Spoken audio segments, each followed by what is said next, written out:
Sup, bitch ass bitches? Talking AR-15s again. So, I made a video just the other day talking about I'm not going to do the 20-inch barrel. Or at least I'm thinking about it. The more I think about it, the more I'm like, yeah. Like, there's no reason to swap the barrel on this thing. I just wanted to. And that's expensive, and I have to go pay a gunsmith to swap a barrel because I don't have the tools. And that's where I'm like, is it worth all of that? No. No, it is not. So, I think we may just stick with the horse we came in on, or whatever barrel was. I'm still going to swap the bolt carrier group, and I might put more money into the buffer system. Like I might get a JP silent capture spring. And hear me out on that. I'm no longer spending, what was it going to be? $350 on a fucking barrel swap? It's a lot of money. I can afford to do a buffer maybe. I was already spending $30 on a buffer and spring. JP is only $139. So it's like an extra $109. That's the way I'm choosing to look at it anyway. I think that would affect the way the gun shoots more than, I don't know. It's one of those, I might keep the barrel swap as like a, hey, we'll do that down the road when times and funds allow, and whenever we barrel swap it, we'll do a 20-inch.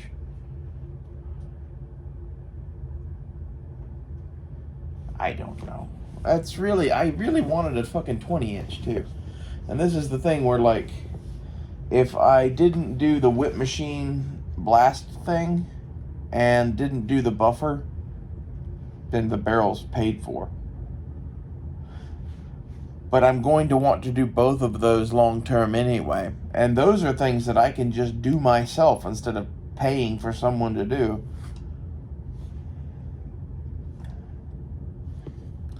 And the whip machine thing gets me the effect that I want. It lengthens the barrel, looks-wise. And that's half of it. And it makes it a little quieter, which is something I want. And this is part of the goal in making it longer, is I want a 20-inch barrel with that whip machine thing on the end of it. I want to see how quiet that is. Because I always liked 20-inch barrels because they were a little bit nicer to shoot.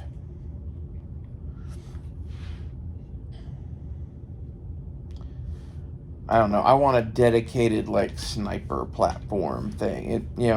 This is a fantasy build that I'm just hoping comes in handy in the end of the world, really. Should get that, too. Like, I'm building, like, an urban sniper rifle because I foresee that could be a thing that I might need in Tulsa. I'm kind of designing this to be like, hey, we are mounted, we have vehicles, but at the same time, we're rocking AR-15s as a group.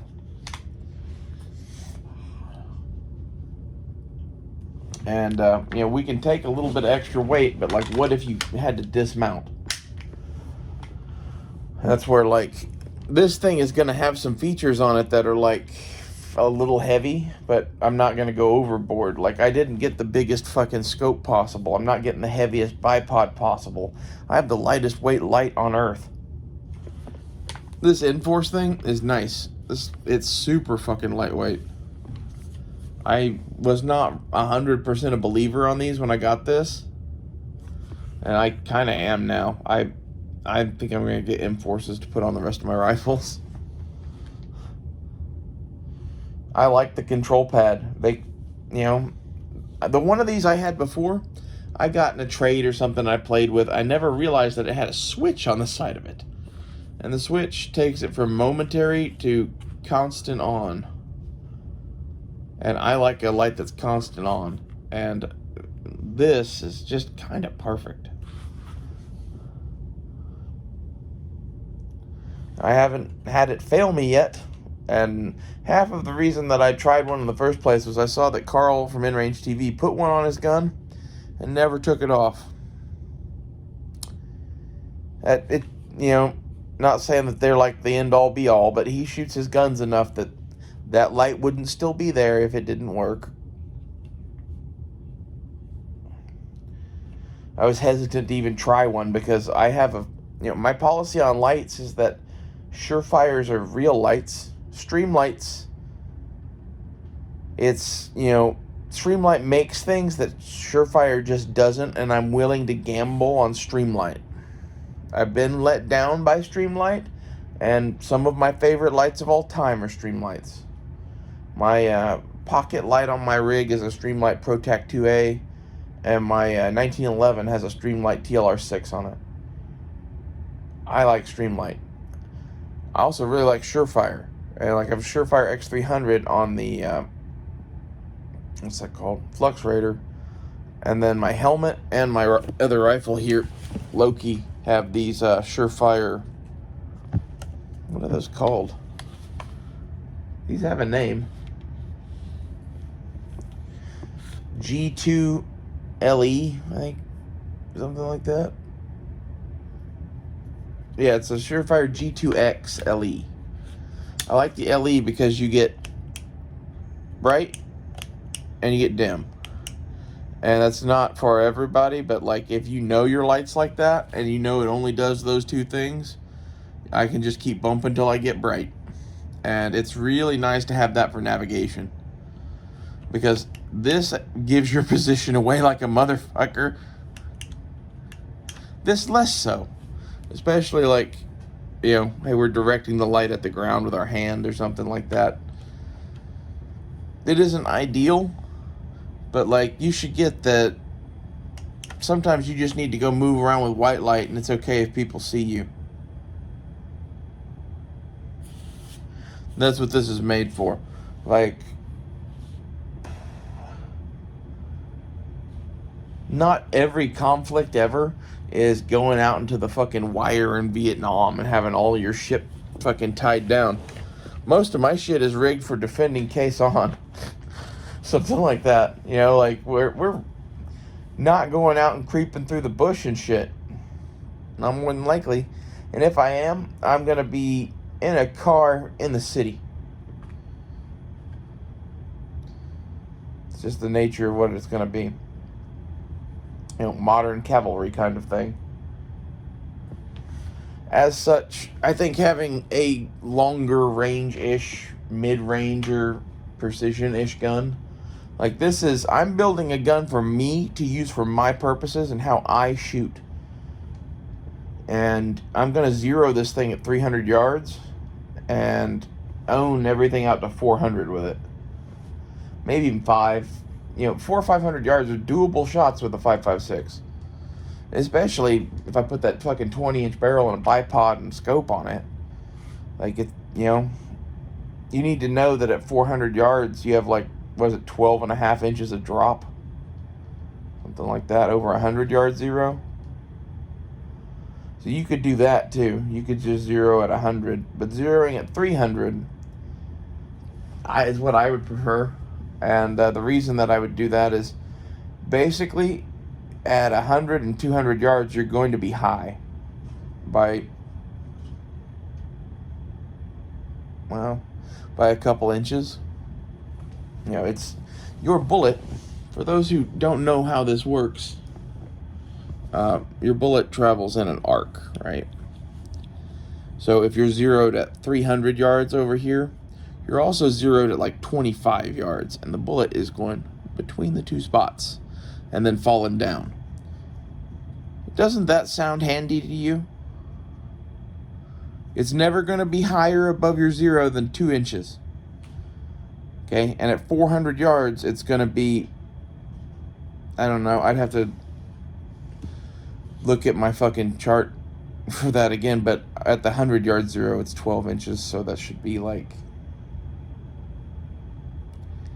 it should be 4 to 6 inches, something like that. And this is all depending on exactly how far we're talking, exactly what barrel, exactly what bullets, yada, yada, yada. A lot of variables. But this is why I preach to do some things very consistently. You'll notice that all of the ammunition I buy is pretty much XM193 ball. And my reasoning on that is it is the cheapest thing that I like that is good that I can actually buy. I can't get M855A1 reliably enough to actually guarantee that I have that.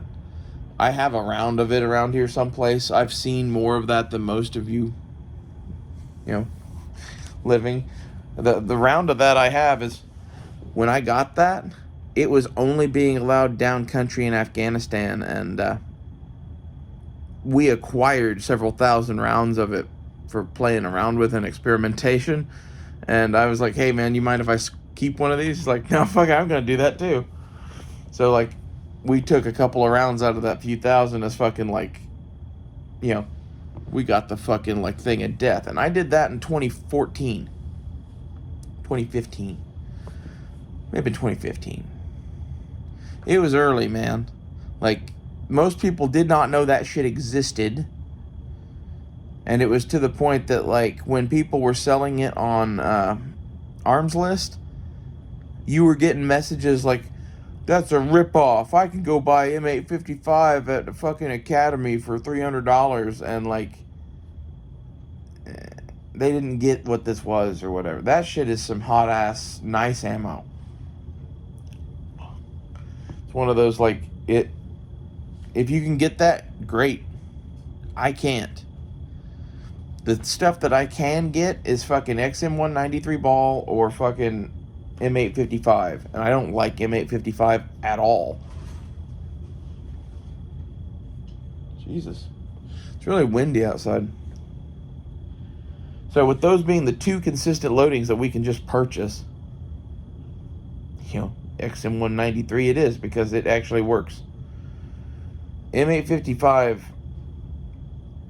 I don't like at all, because it's basically made to do a thing that nobody needs it to do. It doesn't penetrate enough armor to actually be good at armor penetration. It would be good at shooting at Russians and flak vests in Europe in the 80s. That's what it was designed to do.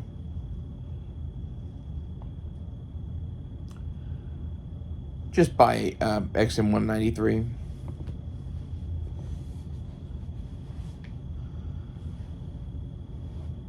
Anyway, that's why I do half of anything that I fucking do on this gun, though. It's like, those are the limitations that I feel that I have shooting and ammunition wise. Is basically, I can own up to 300 for sure. 400 most likely, 500 probably, maybe, depending on conditions. And that's far beyond the capabilities of most people. When you're like, how do you know this? Well, I grew up shooting this shit, man. Like, this is what you don't understand, is like, I did NRA small bore and NRA high power and M1 Grand matches and shit with my grandpa the whole time growing up, and I can shoot. And this is half of why, war rig wise, this is what I'm building. I'm building like a fucking SPR, because basically I don't have 308 money. Otherwise I'd probably have a 308 or fucking maybe even something bigger. If we had more money, fucking 338 Lapua would be really nice. And that's where, like, why would you be wanting to up caliber? That little equation that I showed you about the ranges or whatever, that's called maximum point blank range. The maximum point blank range of 5.56 is like 300 yards. The maximum point blank range of fucking 338 Lapua is like 800 yards. Yeah. It's a laser beam. You don't have to do any fucking calculations and shit. And this is where, like, why would you up your fucking caliber? I don't know. It might make things nice and easy. And at the same point, you could pack rounds that are anti-material rounds. Especially 338 is big enough you could pack some serious shit. I don't know if they make that yet or not, but it's probably available on the battle space. Something that's like HE or fucking, steel core penetrator AP, or some sort of a fucking, HE tracer round made for fucking taking out vehicles. Because if you have a round that's both tracer and HE at the same time, if it doesn't hit the gas tank and light it, it might explode and do something. And this is all like, why would you need any of this? Well, you don't, more than likely. I would sleep better at night knowing that, we could fight off the Russians, I guess. Also, like, I think we as a nation are better off if our riflemen are more capable.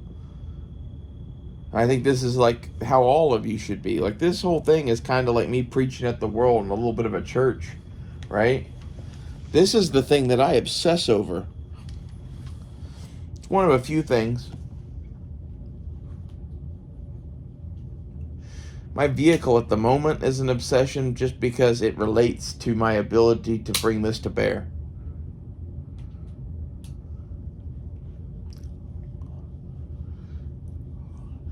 Not to mention the fact that, like, it's a hunting van. This is a hunting rifle. You can do lots of things with them, but it's also like urban sniper, I guess. That's kind of what I'm going for. Like somewhere between deer hunter and urban sniper.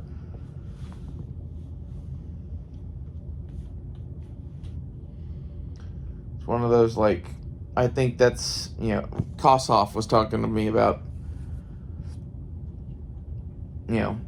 wanting his shit kind of a little bit inspired by, like, the American frontiersmen of the 1700s mixed with Zemo Haya.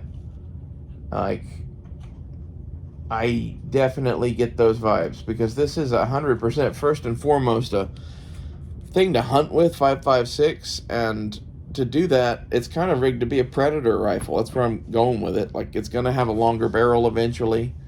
It's going to have a bipod and a scope and all. It's made for, like, prairie dog hunting or coyote hunting, and you could fucking adapt it for deer or other shit too, but, like,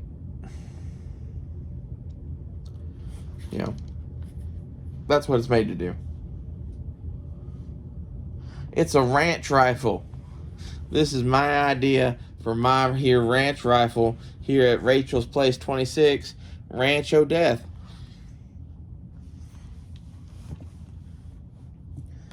But really, what do you want in a ranch rifle? Like, it needs to be somewhat snipery. I'm just kind of leaning into it a little bit. And, like, it's my predator rifle. I'm going to go hunt my predators, father. Like in fucking The Squire of Gathos, if you know what that is. It's a Star Trek episode. I'm here to study my predators. Boy, you are fascinating. There's like an alien that, like, has been studying Earth through a telescope for thousands of years, but it takes forever for his shit to get there. So, like, the last shit he saw, they were shooting at each other with muskets. And now Captain Kirk is knocking on his door. And he's like, I can't believe men from the planet Earth, the very planet in which I made my study all these thousands of years, show up here in my lonely little planet of Gothos.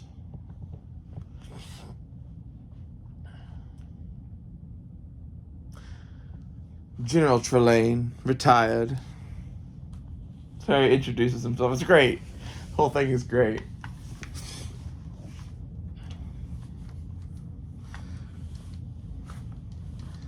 One of those, like, he's acting like he's studying predators when he is himself a predator. A major one at that. He's like the predator of all predators. That's what my rifle's made to be. It's like, we're only interested in hunting other hunters. We've lost all taste for shooting wild game. Now we hunt the most dangerous game of all. The game that is man.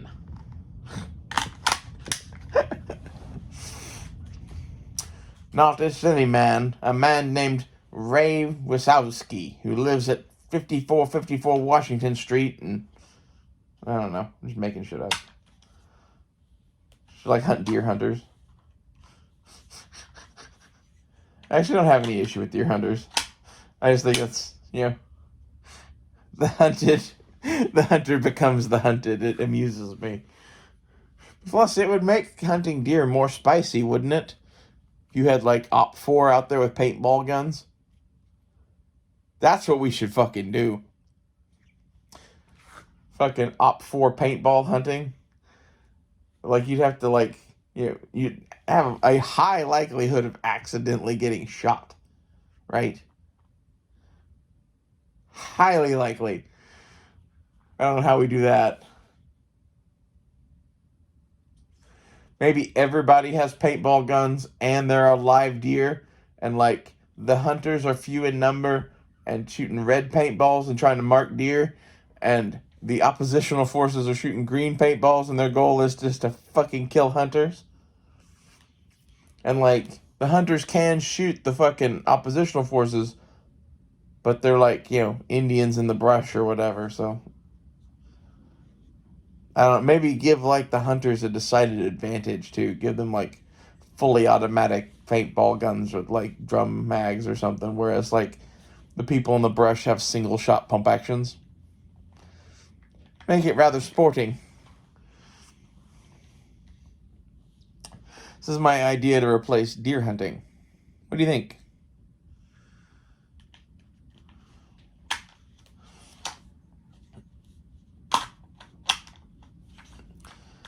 My contention is basically that my coyote rifle thing that I'm building here could probably hunt deer. It's a 5.56. That sucks.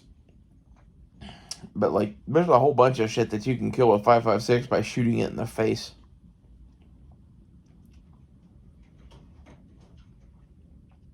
As it turns out, most things can be killed by 5.56 to the face. I'm excited to get the fucking red dot mount. I think I'm just going to order that shit with the bipod and like starve for another 2 weeks. I don't really want to do that. Basically, I have a lot more spare cash if I don't get the red dot mount, but man, it would be nice. I'm wanting to put a piggyback red dot on this scope. I'll have a true 1 power and then a 2-7 below it, and that's a pretty bitching combo, I think. Especially if you figure like you're not going to be using the scope except in daytime, really. And then your nighttime optic is fucking a high-mounted red dot for use with night vision. It's really slick.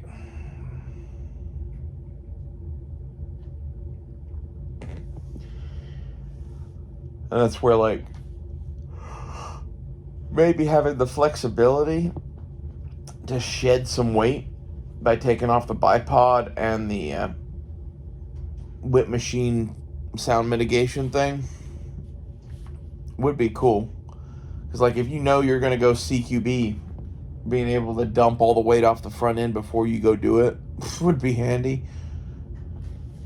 And the whip machine thing, if you take it off, is a giant compensator, which would actually be handy for CQB, to be honest. You don't think it would, but like, think about how unpleasant that thing is to be around if you're used to being around it. Also, it doesn't bother the shooter that much if you're on your own. Like, probably not doing anything bad for you. It's, my contention. This gun isn't exactly meant to be used inside. Inside, I've got me pistols and Loki.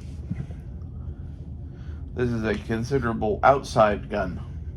Like, in reality, it should have a much heavier light on it. But in reality, you're not going to be using the light that much. It's one of those, if you're in a fixed position or some shit, like I want to use this thing in, I might could pair it with a spotlight. Either that or have a fucking IR flood and have some sort of a way to fucking look through the scope with IR too. I don't know. I don't even have a PVS 7 yet, and I'm thinking, oh man, I need a clip-on night vision. Oh, that shit should be fucking cheap as fuck right now and all over the world, but they control it.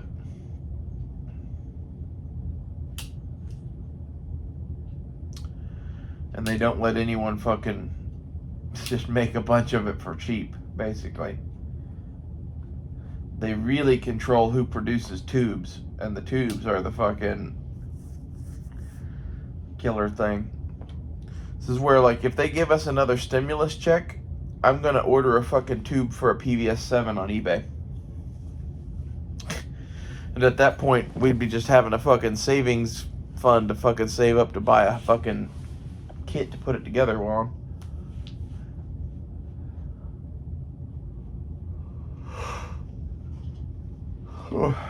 I need a laser and shit for this gun too, but like I don't have night vision, so I don't really want to put a laser on a gun if I don't need it. But at the same time, my plan is to kind of like keep building shit towards the future or whatever, right? So like I'll eventually have one. I don't know. Maybe I should save for the night vision before I buy lasers, but at the same time, the night vision's made here in the US, and the sources that are on eBay, those are going to be there for the next 20 some odd years. The lasers are made in China, at least most of the ones I would buy. I don't have the money to afford the big ones.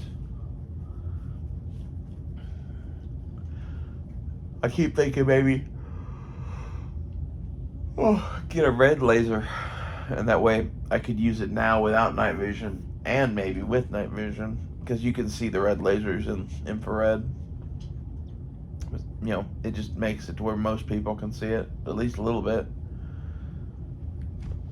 I don't know. I don't think that's that big a deal. I think there's quite a bit of the night vision shit that people make a big deal about shit because so and so told them to.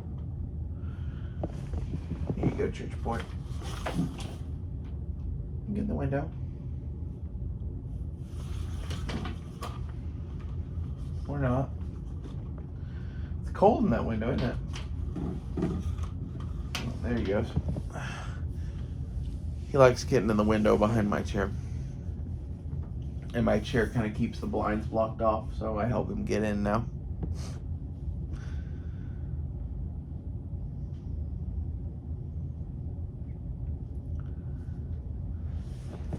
Anyway, this is where I'm at with rifles and shit, though. For the home defense carbine thing here, this is general purpose anything rifle, kind of, with a red dot and a light. My goal for that is to eventually have a real aim point on it. I'd like to get an Aim Point Pro for that rifle, but I can't afford one right now, and I can't find one in stock, so I'm going to get a SIG optic for it. I don't really know which one yet. The Romeo 7 and 7S I think are cool because they take AA's and AAA's.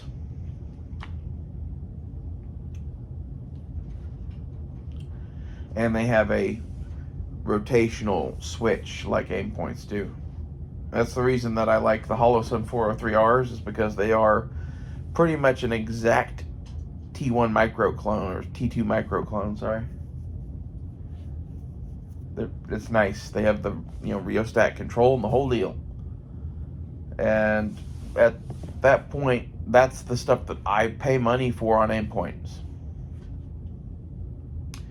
I pay money for the battery life and for the controls. You might be like, oh, night vision settings. To some extent. I think that, to be honest, that's overplayed. I'd like to have an Aim Point Pro on this thing just because it'd be cool to have one gun set up with legit shit. And I'm kind of making this like my retro gun from, I don't know, the mid-2000s. And having an Aim Point Pro on it would be fucking dope. You know, it's a very mid-2000s-ish optic, but the more modern version of it, basically.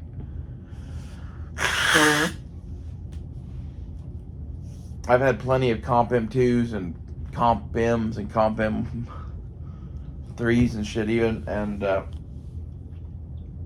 I like the Pro best, so I think that's probably what I'm gonna buy.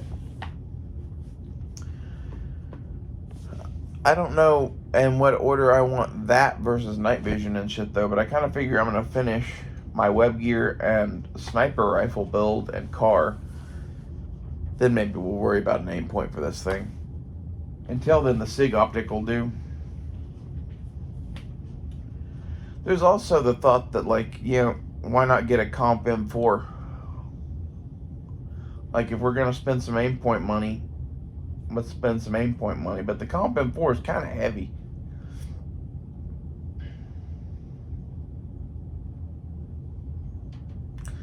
The reason I would think the Comp M4 is because you can get a used one on eBay. I think whatever aim point I'm going to get, I'm going to buy it new. I've basically almost never bought an aim point new, and I've never bought anything but a Pro and a T1 new. I got a T1 Micro for free when I bought a LWRC IC carbine. I don't know why I said Ruger. When I went to say LWRC, I said Ruger. Sorry, LWRC. It was a good gun. I bought it to get the aim point, and then I sold it. And it's a good move.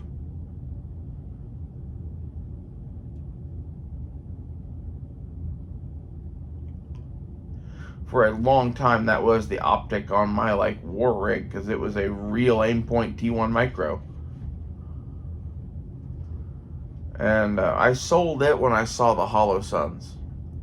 I could get $550 out of it, and I did that shit. And I don't regret that, because I bought like 3 Hollow Suns with that money. And that's kind of where I'm at right now, is I've got 2 Hollow Suns and a Weaver scope. And I would like to have one optic that is real deal aim point. I just think that would be cool. I wish Aimpoint would pull their head out of their ass and basically make a fucking T1 Micro, T2 Micro version of the Aimpoint Pro. Make it the T1 body style, but make it really made by Aimpoint, and make it $250. Because they could definitely do that shit. They just choose not to. And it's one of those things like, oh, it, you know, would kill the market on our new stuff.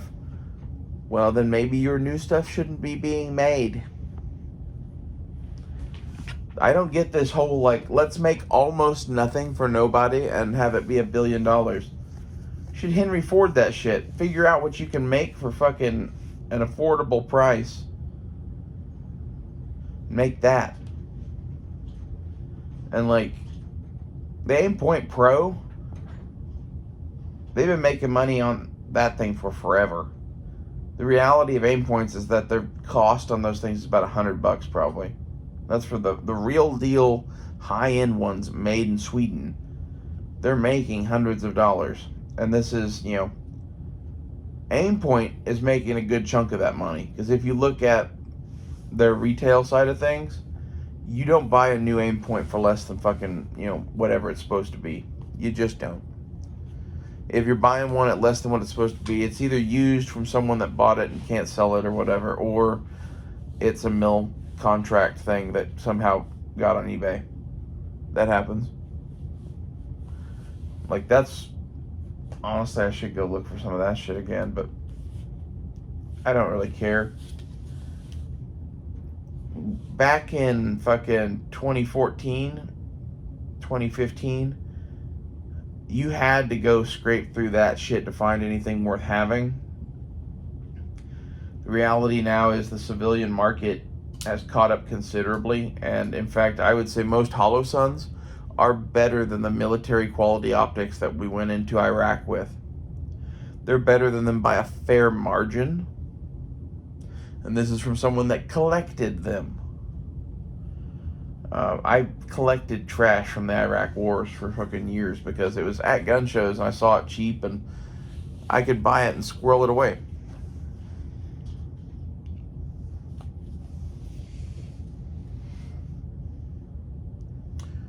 And honestly, the Holosun 403R, when I found that, I was like, holy fuck. That wasn't the one that convinced me to sell my other aim points. That was actually an earlier Holosun. It was a Holosun 503 that had the EOTech reticle. Had an EOTech reticle and an aim point body with EOTech controls. Like, it was enough weirdness that I'm like, fuck it, I'll play with this. And I wish that the Holosun 403R had that EOTech reticle like I like, but like, you know, I would rather have the fucking aim point style controls, and those are basically on or off. And I just wish that they would make a Holosun 403R that always had an EOTech reticle in it. They should do that shit. I would have bought those. I'm gonna assume that I'm not the only one, you know.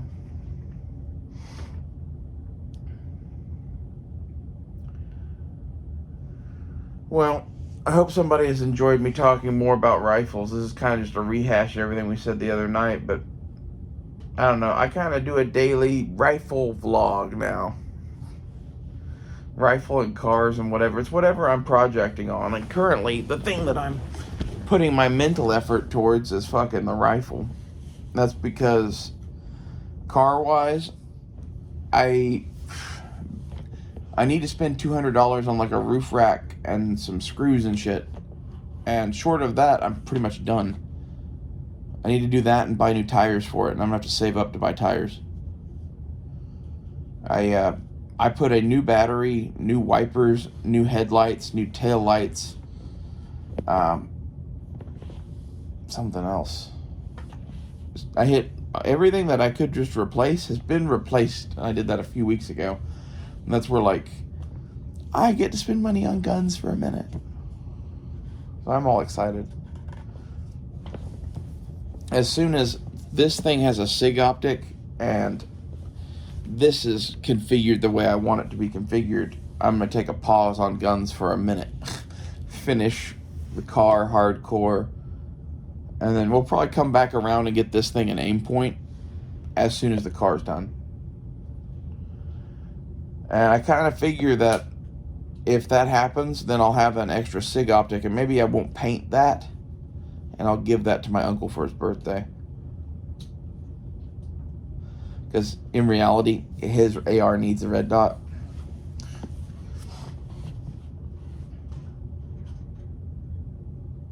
And that's where, like, I might get the AA model, the big one, because he would like that one. I think I would like that one.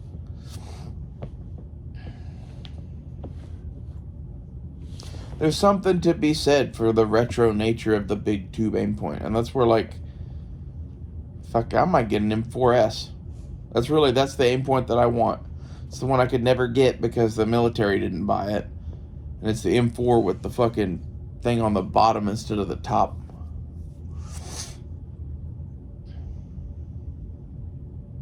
I also don't like the switch on the M4, but it is hard to break.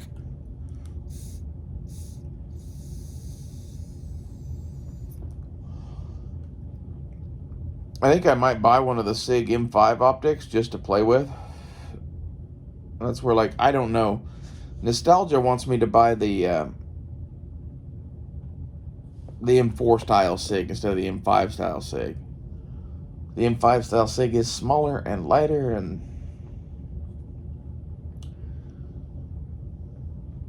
I don't know.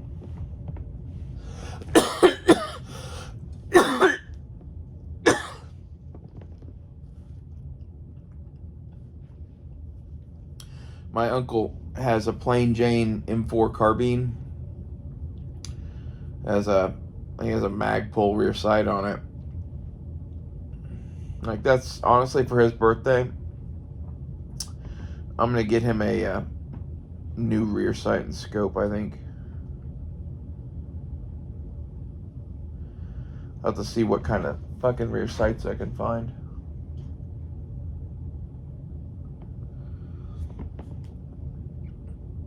He had a Maytech on there, but a while back I traded him out for that Magpul because it's a better sight. It's not a steel sight, but like he was running that rifle for home defense. And the Maytech doesn't even have a fucking big aperture, and the fucking Magpul I traded him out for had a big aperture at least.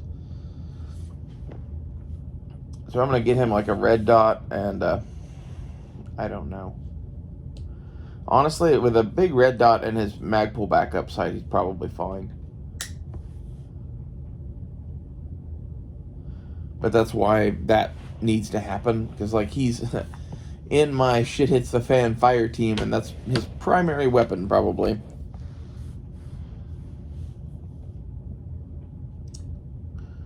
Although he's also the person I'm most likely to hand one of these two guns I'm holding to, because I'm not going to shoot both of these. But then there's also the thought that you make this one super lightweight, right? And you just sling it all the time. You have this thing on a bipod, and you have it in a fighting emplacement with a bunch of magazines. So that, like, you always have the PDW one and a couple mags on you. And one of the places that you hang out has a fucking sniper rifle and a bunch of mags and a submachine gun, and, like, it's like a fucking room of death. But made of fucking, like, wood and dirt and outside someplace. I keep thinking about digging, like, a fucking trench someplace.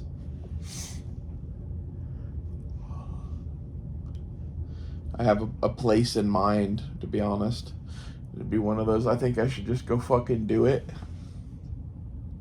and not tell nobody.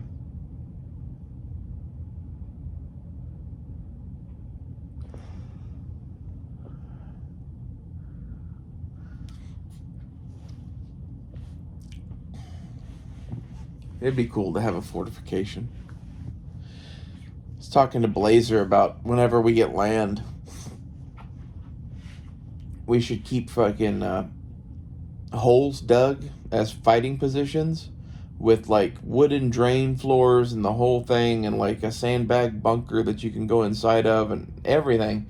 But then you put pelican cases full of guns in them and ammo cans, and then you cover up the whole top of the trench with fucking plywood, right?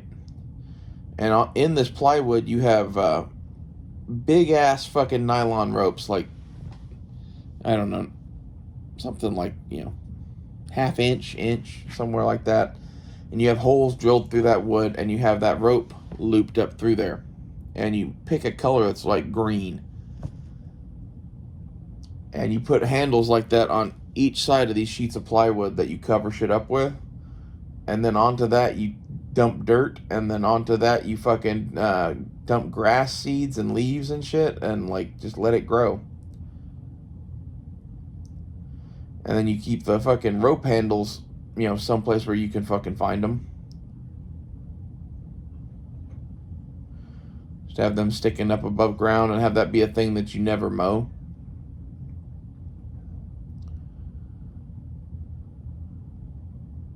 So that it's got natural cover and shit all around it already. And like, I would have that be somewhere, you know,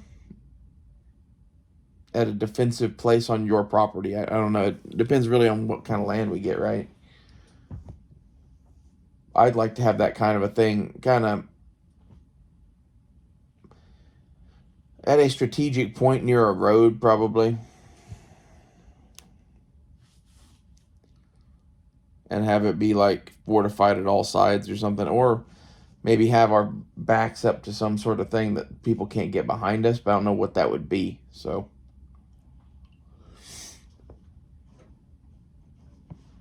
but with that fucking sheets of plywood and rope trick, you can cover up large fortifications relatively easily. And like I said, have pelican cases with shit like this in there.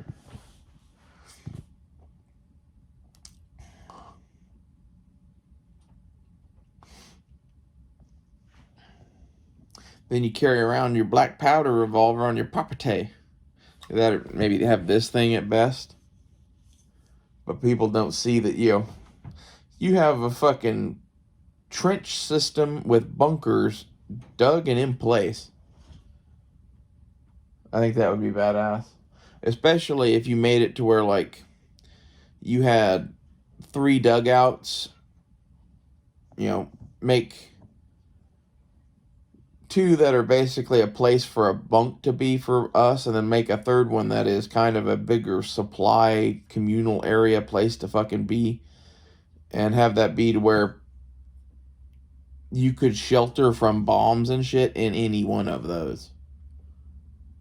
And then have a, like, trench going around the big supply one, and then have the 2 fucking, like, little rooms somewhere off on the ends, and have fighting positions all along it. Literally to build a fort.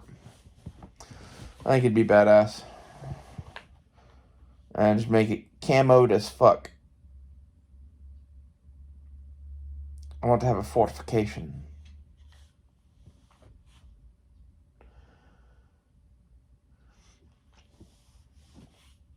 The snowstorm is getting kind of crazy. We have had, like, the craziest weather in the last couple of years.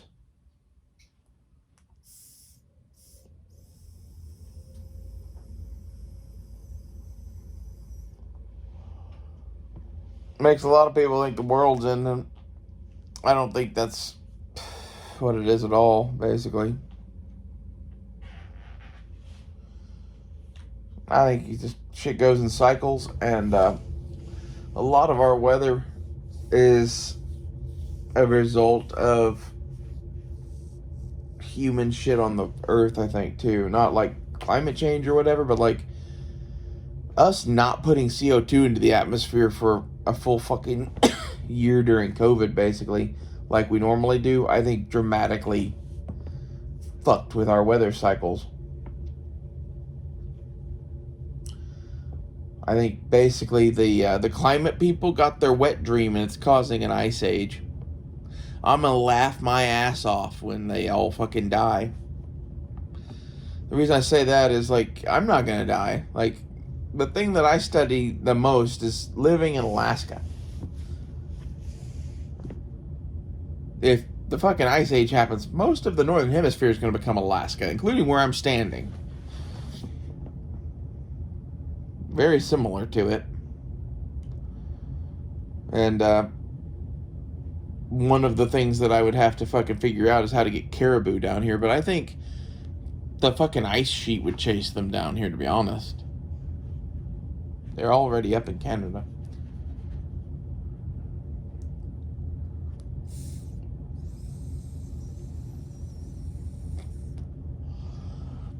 Let's assume it goes the other way. Some sort of fucking, like, heat explosion thing. Like, to be honest, if the summers keep being as hot as they were last summer for the whole fucking world, we aren't going to be here much longer. That's reality of that situation. It got really fucking hot. And, like, now we have the Euphrates River drying up and shit. I don't know what that's about. I think, honestly, that could be geopolitical in nature and not biblical fucking plague. But, like, then again, it's looking like there's going to be the War of Armageddon happening in the fucking Middle East. And I think that shit is created by man.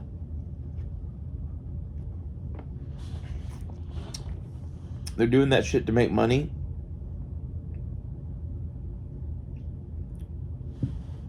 It's like,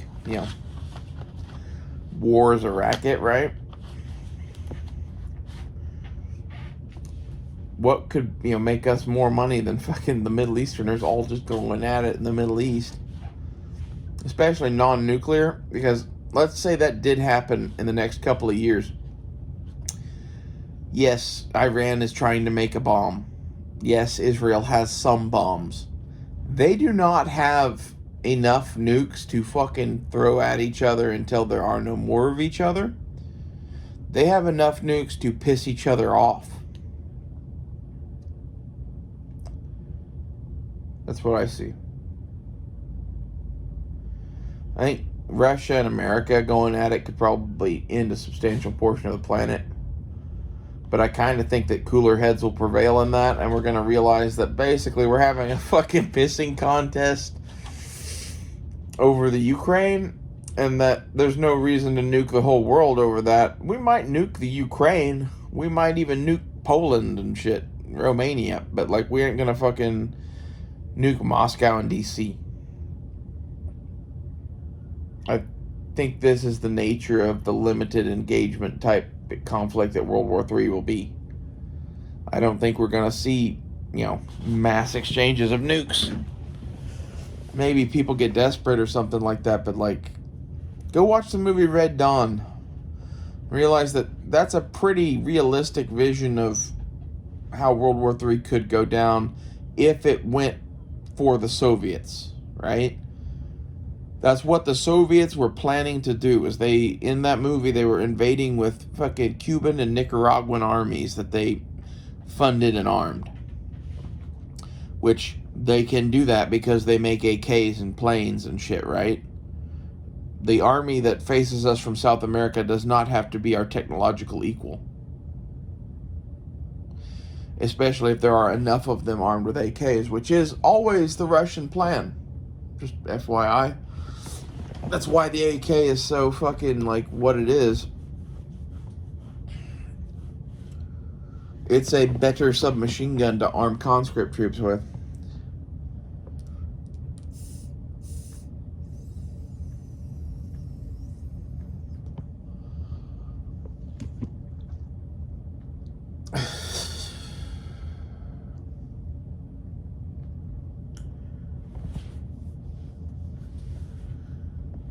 So, in Red Dawn, the thing that they did was take out strategic things with nukes and then have that giant fucking force from Central and South America invade.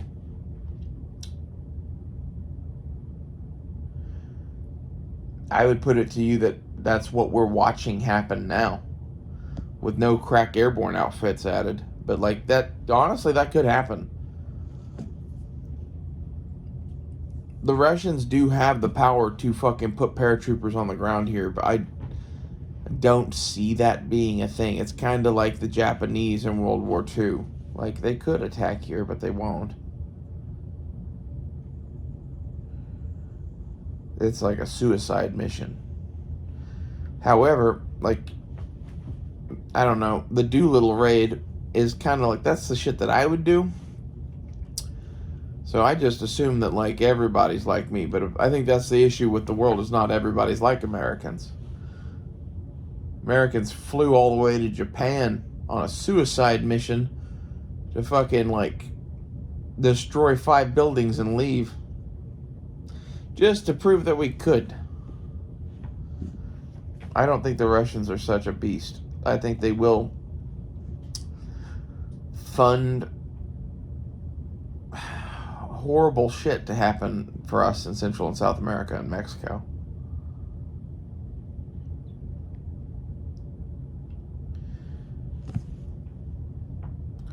And this is like the game that we have selected to play with the Russians is the old game of empires. Like that, it's one of those, we don't like each other, but we have to get along because we can't kill each other. And we keep trying to come up with ways to kill the other one. And the thing we tried on the Russians was economy. And the thing they're trying on us, I think, is culture. I think the culture war is the Russians.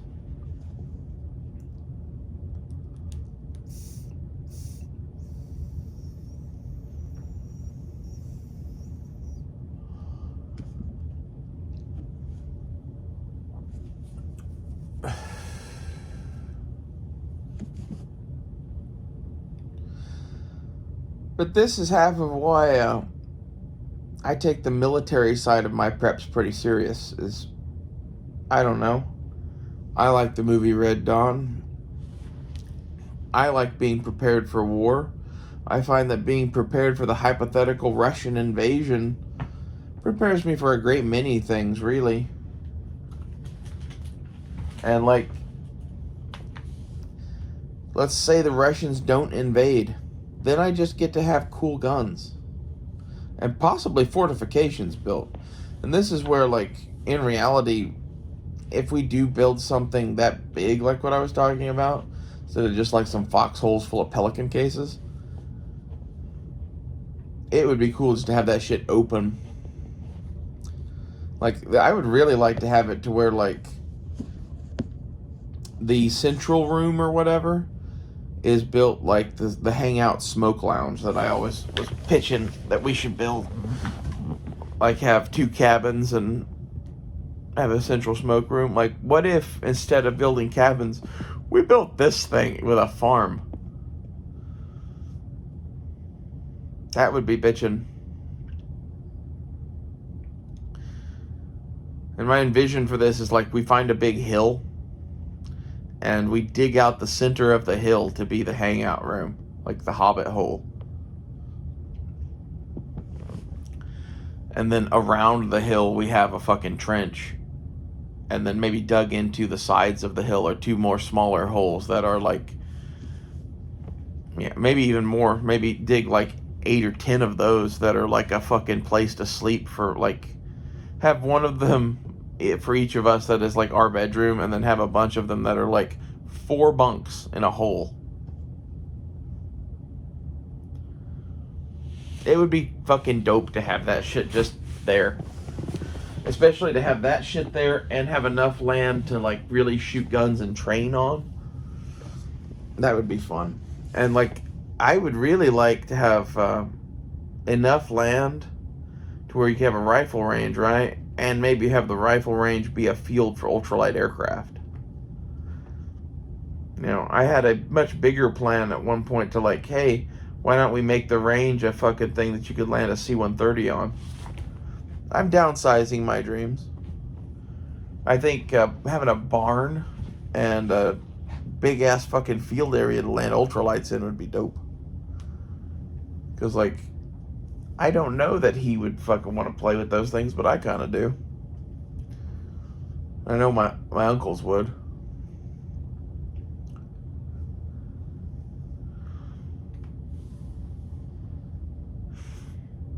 I would like to have normal cabins and have that fortification set up. But really, if you made the smoke lounge thing in between the 2 cabins, that hill that I'm describing, you know, still, I would still make a fucking, like, dugout for him and a dugout for me that was our fucking place there. Because it's ours and we built it. And, like, it's like having officers' quarters or whatever. But, like, if we did that, it would be cool to dig it with a, you know, emplacement for, like, a platoon to be there.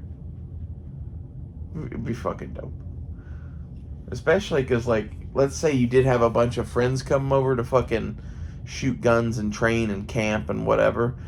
You just throw them in the fucking dugouts. Especially, like, if you didn't have enough to have 4 people to a dugout and everybody could have their own dugout. That'd be dope.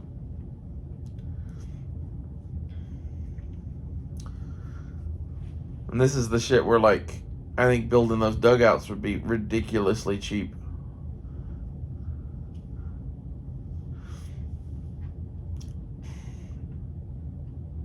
You know, most of your construction is the hole.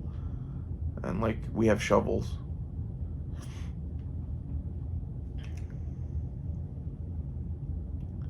Be cool to get, like, some good shovels and a wheelbarrow and, like, one of those power shovel things for the back end of a truck or something. Just go to town. Make the hangout lounge thing at the center of the hill like an Earth ship, to where you don't need air conditioning or heat really, but like it has a portable air conditioner rigged up to the camp's solar system, and then have a wood stove kind of thing at the center of it. My vision is basically having that set up for various things, right? But there'd be an area where there's like a couple of recliners and like a couple of gaming systems and TVs and shit. It's made to, like, if you wanted to fucking dual Xboxes there, you could do that. Or if you just wanted to watch a movie and have it on all the screens, maybe have 2 big screens and then a couple extras or something, and just have like a whole wall of fucking screens. But have that area set up, and then have like a shop area and like a fucking card playing table kind of eating area kind of thing, and have various places to where like you could have 20 or 30 people just hanging out down in there.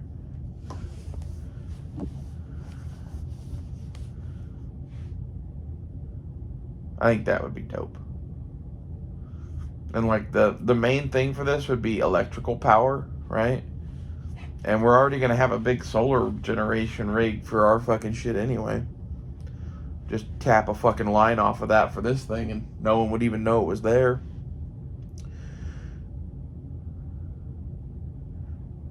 You could figure out some sort of a backup generation thing just for it, but I don't know what that would be like. It's hard to hide a solar array.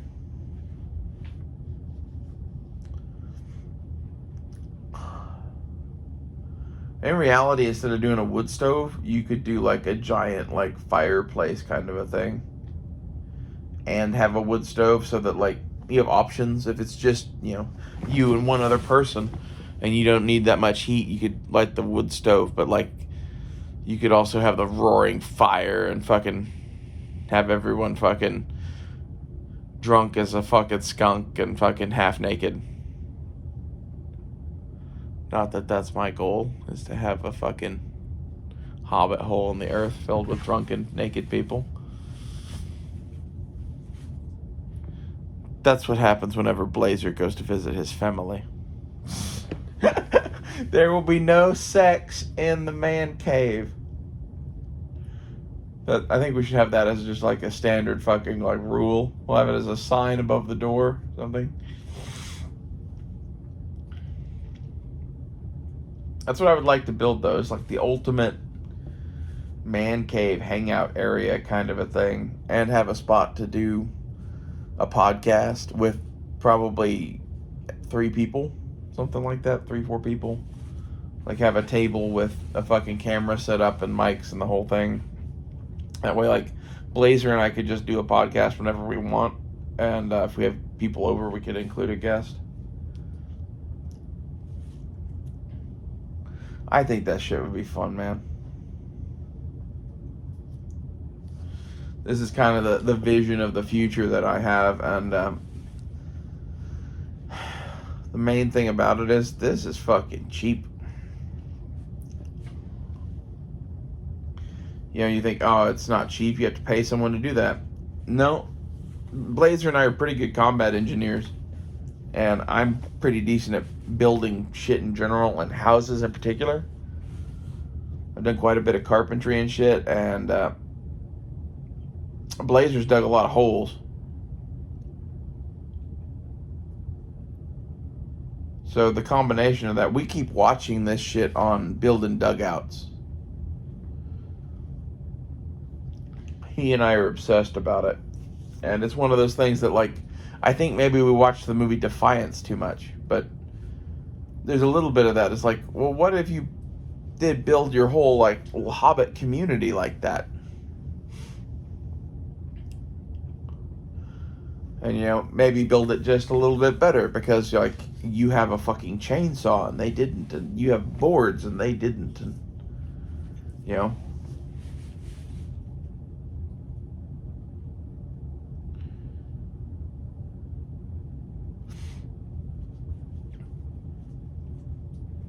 we'd have to make a few different ways out of this place, but my kind of thought is to have like 4 different entrances or something like that that all go out to the fucking trench that's around the hill. And like, here's the other thing is, it might be much easier for us to make our own hill. I don't know.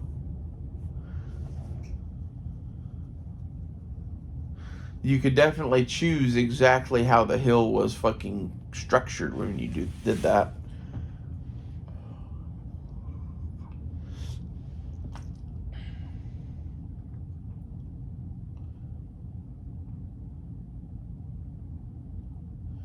You have to be careful to make it to where, like, it didn't all wash away. That's doable.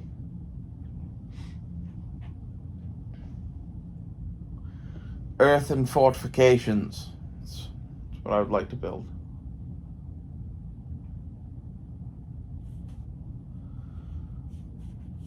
Also, I think it would be pretty dope to have it to where, like, there was his house and my, like, cottage and my shop and his farm kind of next to each other, and somewhere in, like, the woodland in between, there's this hill that, you know,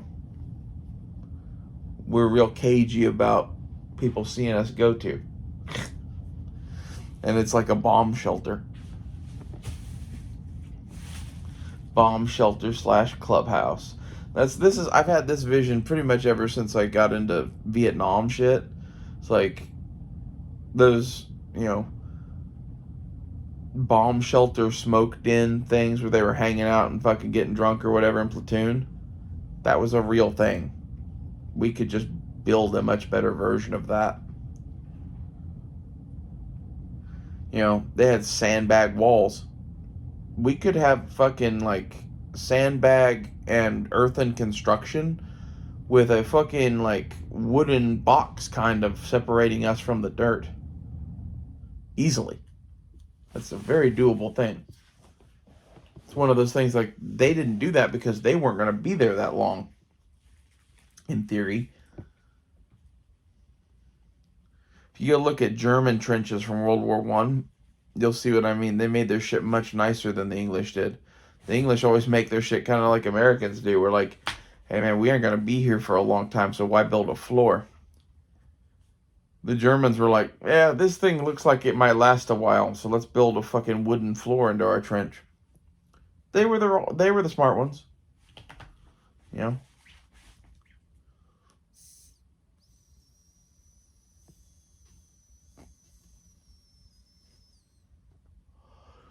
I think this is, basically, they had better combat engineers than we did.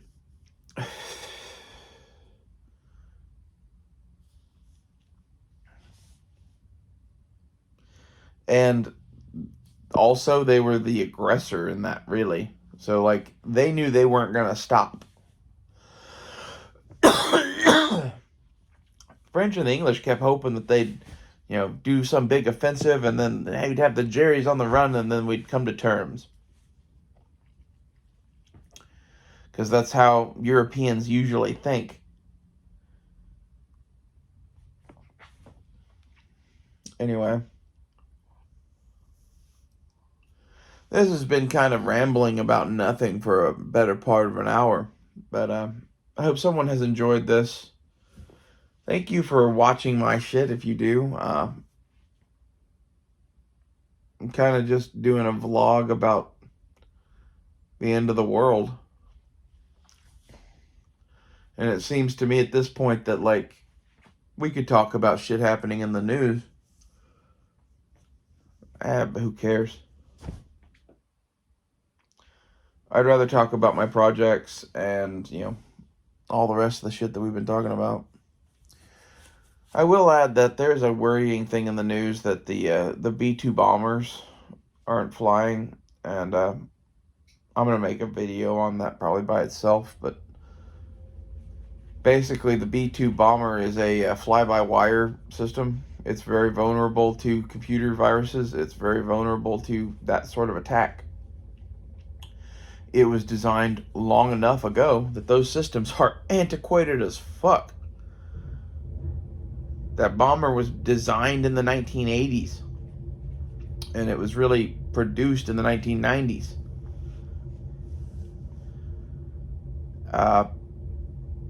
My guess is that the Russians and Chinese hacked that shit, and that our fucking B-2s aren't flying because they use fly-by-wire for everything.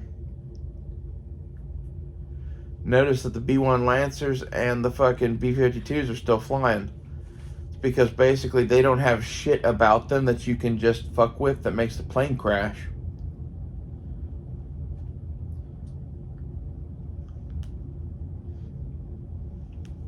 And this is where, like, you know, everybody thinks your technology is so great or whatever.